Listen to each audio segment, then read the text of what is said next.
ನಮಸ್ಕಾರ ಎಲ್ಲರಿಗೂ, ನಾನು ನಿಮ್ಮ ಪ್ರೀತಿಯ ರಾಯಚೂರು ಹುಡುಗಿ. ತಮಗೆಲ್ಲರಿಗೂ ಅಮ್ಮ ಅಡುಗೆ ಮನೆ ಯೂಟ್ಯೂಬ್ ಚಾನಲ್ಗೆ ಸ್ವಾಗತ ಸುಸ್ವಾಗತ.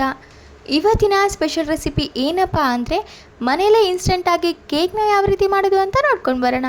ಮೊದಲಿಗೆ ಈ ರೆಸಿಪಿನ ಮಾಡಲಿಕ್ಕೆ 3 ಪ್ಯಾಕೆಟಷ್ಟು ಹ್ಯಾಪಿ ಬಿಸ್ಕೆಟ್ ತೊಗೊತಾ ಇದ್ದೀನಿ. ಇದ್ರ ಬದಲಿಗೆ ನೀವು ನಿಮ್ಗಿಷ್ಟ ಆಗಿರುವಂತಹ ಬಿಸ್ಕೆಟ್ನ ತೊಗೋಬೋದು. ನೋಡಿ, ಈ ಬಿಸ್ಕೆಟ್ನೆಲ್ಲ ಈ ರೀತಿ ತೆಕ್ಕೊಂಡು ಅದಾದಮೇಲೆ ಒಂದು ಮಿಕ್ಸಿ ಜಾರ್ನ ತೊಗೊಂಡು ಆ ಜಾರ್ಗೆ ತೆಗೆದಿಟ್ಟಿರುವಂತಹ ಬಿಸ್ಕೆಟ್ನೆಲ್ಲ ಈ ರೀತಿ ಮುರಿದು ಹಾಕ್ಕೋಬೇಕು. ಅದಾದಮೇಲೆ ಲಿಡ್ಡನ್ನು ಕ್ಲೋಸ್ ಮಾಡಿ ಎಲ್ಲನೂ ತುಂಬ ಚೆನ್ನಾಗಿ ಗ್ರೈಂಡ್ ಮಾಡ್ಕೋಬೇಕು, ಫೈನ್ ಪೌಡರ್ ಆಗಿ ಮಾಡ್ಕೋಬೇಕು.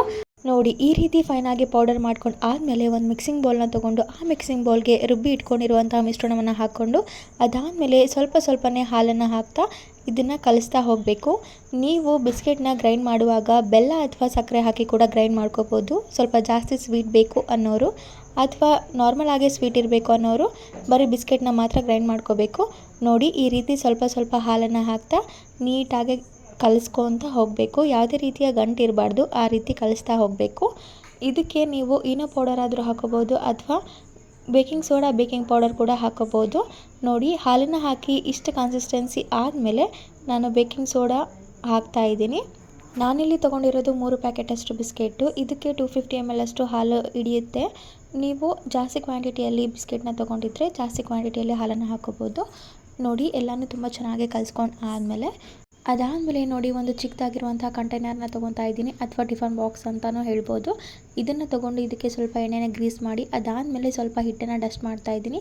ನೀವಿಲ್ಲಿ ಮೈದಾ ಹಿಟ್ಟನ್ನು ಡಸ್ಟ್ ಮಾಡ್ಕೋಬೇಕು. ಎಲ್ಲನೂ ತುಂಬ ಚೆನ್ನಾಗಿ ಸ್ಪ್ರೆಡ್ ಮಾಡ್ಕೊಂಡ್ಮೇಲೆ ಮುಂಚೆನೇ ಮಿಕ್ಸ್ ಮಾಡಿ ಇಟ್ಕೊಂಡಿರುವಂತಹ ಬಿಸ್ಕೆಟ್ ಮಿಶ್ರಣವನ್ನು ಇದಕ್ಕೆ ಹಾಕ್ಕೋಬೇಕು. ಹಾಕ್ಕೊಂಡು ಮೇಲೆ ನೀವು ಗೋಡಂಬಿ, ದ್ರಾಕ್ಷಿ, ಬಾದಾಮಿ ಹಾಕ್ಕೊಂಡು ಡೆಕೋರೇಟ್ ಮಾಡ್ಕೋಬೋದು ಅಥವಾ ಟೂಟಿ ಫ್ರೂಟಿ ಕೂಡ ಹಾಕ್ಕೋಬೋದು. ಎಲ್ಲನ ಹಾಕ್ಕೊಂಡು ತುಂಬ ಚೆನ್ನಾಗಿ ಡೆಕೋರೇಟ್ ಮಾಡಿ ಅದಾದಮೇಲೆ ನೋಡಿ, ಕುಕ್ಕರ್ನ ಪ್ರೀ ಹೀಟ್ಗೆ ಇಟ್ಟಿದ್ದೆ 10 ನಿಮಿಷ.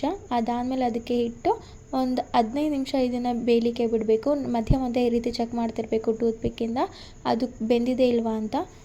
ಆಗ ಸಖತ್ ಟೇಸ್ಟಿಯಾಗಿರುವಂತಹ ಇನ್ಸ್ಟಂಟ್ ಕೇಕ್ ರೆಸಿಪಿ ರೆಡಿಯಾಗಿರುತ್ತೆ ತಿನ್ನಲಿಕ್ಕೆ.